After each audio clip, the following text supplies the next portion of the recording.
éduquez-les ou subissez-les. Quelle sera ma réponse? Si à la naissance, un enfant voit un modèle de société qui par lui-même pose problème, au sens de l'engagement citoyen, on a l'impression que les Sénégalais ne s'intéressent qu'à leur petit cadre de vie familiale, mais que sorti de là, la chose publique n'est la chose de personne, où tout le monde démissionne.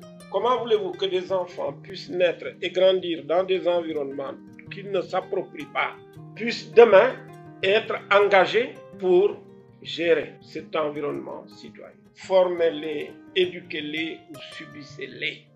Ça commence par là.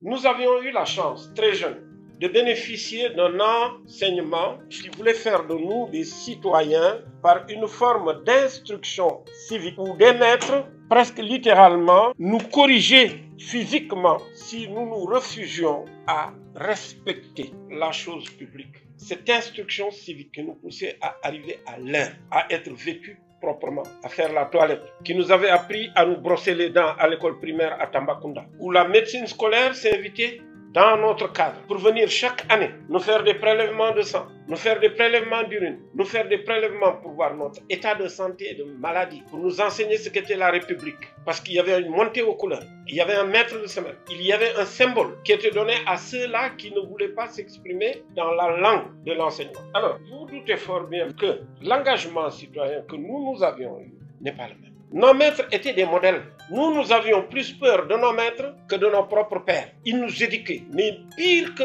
l'éducation qu'ils donnaient à leurs enfants. Aucun d'entre nous n'avait le courage de rencontrer son maître dans la rue.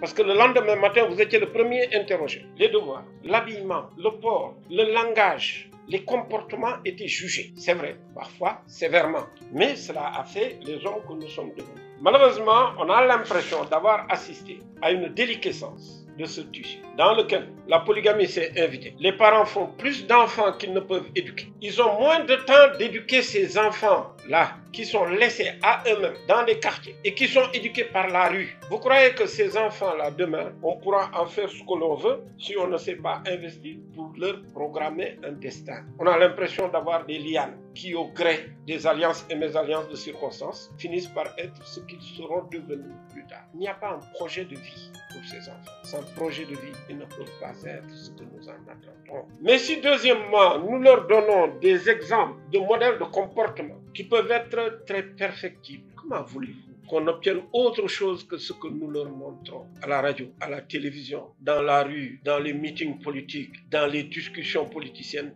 les invectives, etc.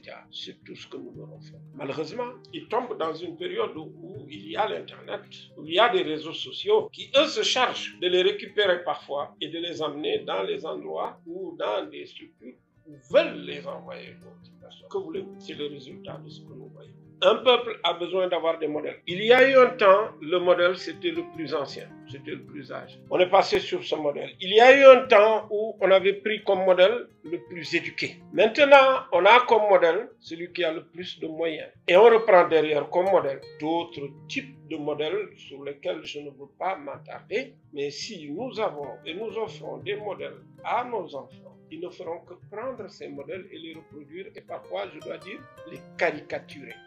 Ils ont une part de responsabilité, mais ils n'ont pas eu beaucoup de chance d'avoir eu un canevas, un cadre des modèles. C'est ce que j'appelle des repères et des recours. Si le jeune sait qu'il est parti d'ici et qu'il lui faut arriver là et qu'il y a plusieurs chemins, il pourrait choisir son chemin. Il n'a pas de repère. Mais il lui manque un deuxième point, c'est le recours. Il peut se retrouver en errance, mais parfois il a un recours qui lui permet de revenir sur les solutions ou aux solutions. Il y avait des mécanismes dans le passé pour cela, c'était le Nidjaï et la Badiane. On t'envoyait régulièrement chez ton Nidjaï, qui se chargeait de revoir un peu les choses avec vous et de vous orienter. Mais il avait aussi l'intelligence de s'inviter régulièrement dans votre vie et dans vos parcours pour revisiter la notion du repère et du recours. Il en était de même des filles qui avaient des badians, qui jouaient exactement le même rôle. Je ne dis pas que c'est ce modèle qu'il faut reproduire maintenant, mais je dis dans la société de l'époque, ce modèle était utile. Il était tel que man ci yax bu rëy laa bokk am na loo xam ne du ma ko def ba mukk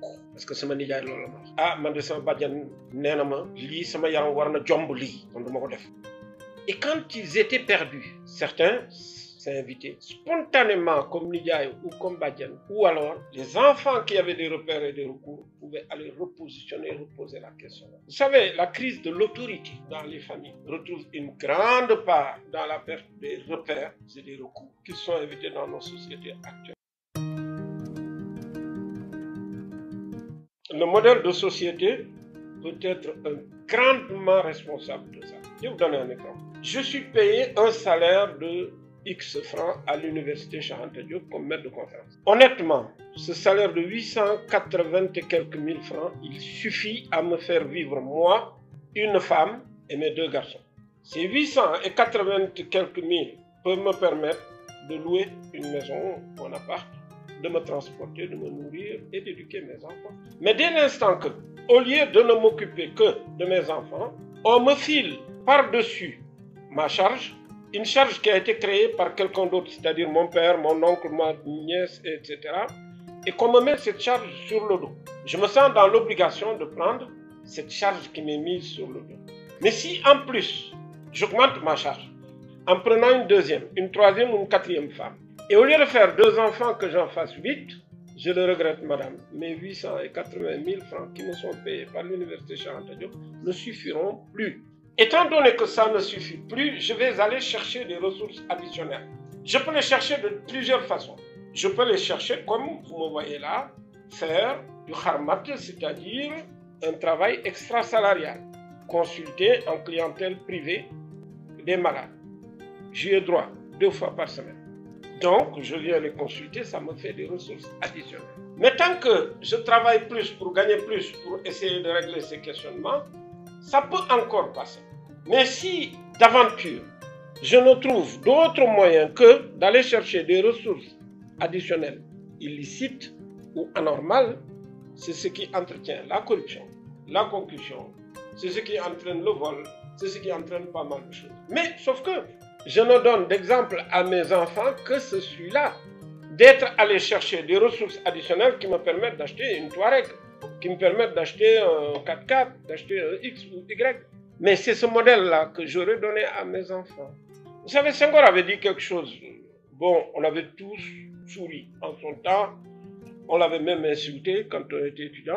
Quand il disait qu'on ne développera ce pays que par la culture.